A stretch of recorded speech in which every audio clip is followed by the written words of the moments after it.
Hi guys, David Jennings here from davidjennings.com, and today very excited, lined up a phone call with Rich Schefren. Now, I've been chasing this phone call down for quite a few weeks, so I think it's something that I'm looking forward to just as much as you guys. For those of you who don't know much about Rich Schefren, at least I think if you've been in the internet marketing space, you definitely would have heard the name. Sort of digging a little bit deeper into his history, Rich has got a really varied entrepreneurial journey that he's gone through. Everything from starting a clothing store or building up a clothing store around techno clothes, and then moving over into hypnosis business and building that up to a business with a turnover of over $7 million. And then he kind of shifted over into the internet marketing space. Around 2004, that's when he launched his company, Strategic Profits. But Rich really has coached some of the biggest names in IM, everyone from Brad Fallon, Mike Filsaime, Jeff Walker, Ryan Dice, Marlon Sanders, and that's just to name a few. And currently he's working with Jay Abrahams, he pops up, and he's done a lot of work with Dan Kennedy, John Carlton, Alex Mendozian, Yannick Silva, and a whole host of others. I suppose I was first introduced to Rich's stuff. I saw one of his presentations that came out just before he released the Internet Business Manifesto, and I think for a lot of internet marketers that was a real pivotal piece in a lot of the puzzle for people building their online businesses and understanding the importance of building a team. And I think that's one of the key ideas that I got out of what Rich did, especially early on, was the idea of building a team and how to select A players, and then joined his coaching program. And another thing that I got out of that was making sure you identify what your strengths are, and as you're building your team, you work on your strengths and building your team to complement that. And he's come up with, tons of different reports. Like some of the free reports that get given out are just as good as any other paid products. There's another one I really like, the Maven Manifesto. Some of these names I'm mentioning you might want to seek out, because that Maven Manifesto is an excellent sort of document for how to position yourself as an expert. And also another one of the key insights, just to name a few, was in the Business Acceleration Program. I got out of that a whole host of things. But one of the things Rich mentioned was the idea of listening to audio in 2-speed using faster audio. And I recommend that to all of my guys now, and Rich is pretty much the one that got me onto it. So suffice to say, very excited to have Rich on the call, and just like to welcome you there, Rich. Yes, I am, and thanks for that introduction, Dave. Glad to be here. And sorry for the difficulties in tracking me down. Oh, I'm sure it'll be well worth it. If we just dive straight into it, I know your real core area of competency really is building business, and you do that very well. And I suppose I'll start off with a very broad, general question, and you can sort of take it in any direction that you want. But when you're building a new business, let's say that someone's starting up with a new business, they might have an idea about the product and service, or even the space, the niche they're going after. Once they've got that idea, how do you coach people to actually go about building a business? Where do you go? Okay, well, first off, what I generally like to do for myself, as well as when I'm coaching others, is actually take a step back from there and make sure that where the person wants to go, or if it's me, that, and it's a business that I'm starting, that that my strength allows me to really develop a positioning and offer a product that I believe can be the best option for a segment of the market.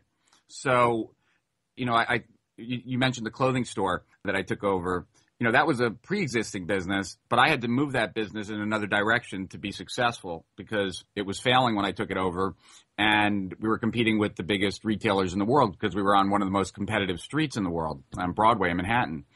And so the reason that I was able to turn that business around was I ran the business correctly, and that needed to be done. But the most important thing was really figuring out, what could we do? What could we create? What kind of store would we really have an advantage over everybody else? And so in that particular case, it was to club kids, because I happened to be a club kid at that time. And so I felt like no one would be able to compete with me unless it was another club kid, because I would know that customer better, and I would know that market better, and therefore I would be able to serve that customer better. So it always starts there for me. And if, when I'm working with a client, it's the same thing. I always want to make sure that if we do, the idea being this, is that if the business runs right, we should make a lot of money.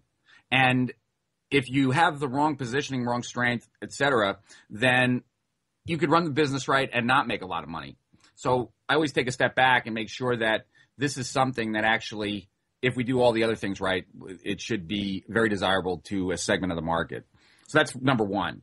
And, that's why we use tests to help people figure out what their strengths are.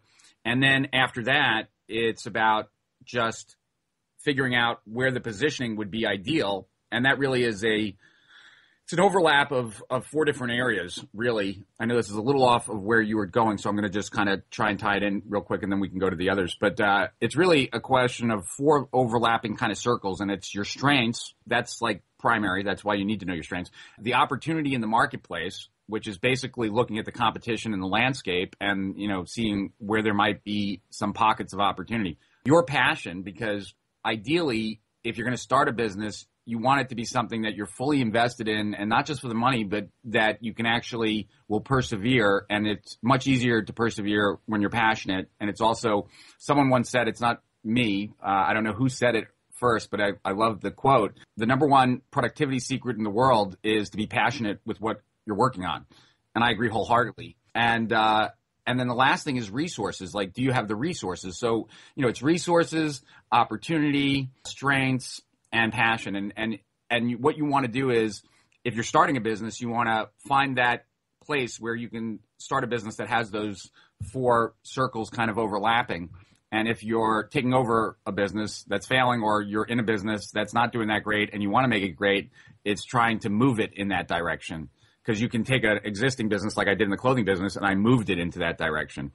So that's where it starts, because ideally where you want to be operating from is the concept that you really are the best at what you're doing. And so therefore it's the default choice. Like, people would have to be crazy to go someplace else. And I like to have that kind of situation, especially in my head, because it just makes everything else come from a place of conviction.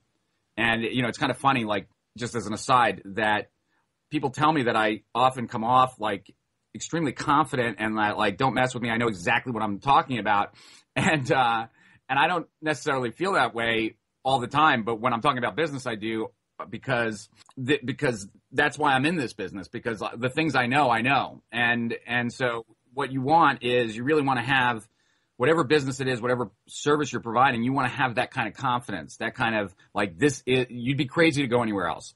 So it starts there. And if that's in place and you get that right, everything else is a lot easier. It's really it's downhill from there. And if you get that wrong, it's really uphill from there. And from there, I would say the very next step, and I never really went into this. I go into this in the business growth system, but it's kind of scattered throughout. It's not as necessarily like a whole module just on this. And if I was to redo the business growth system, I think I might actually create an early module about this.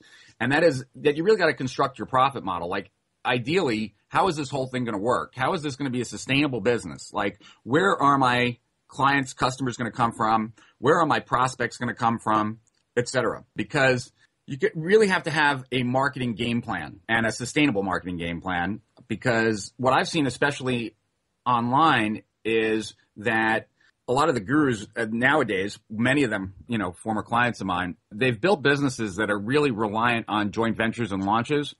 And that's not you can make a lot of money doing that. And I've certainly made a lot of money doing that, but it's not necessarily the most sustainable business. And there's a lot of challenges with that type of business. It's almost impossible to break free of a business that's a launch dependent business, because every launch is different, and therefore you can't really have a system for launches. I mean, you can have a perpetual launch, but that's very different.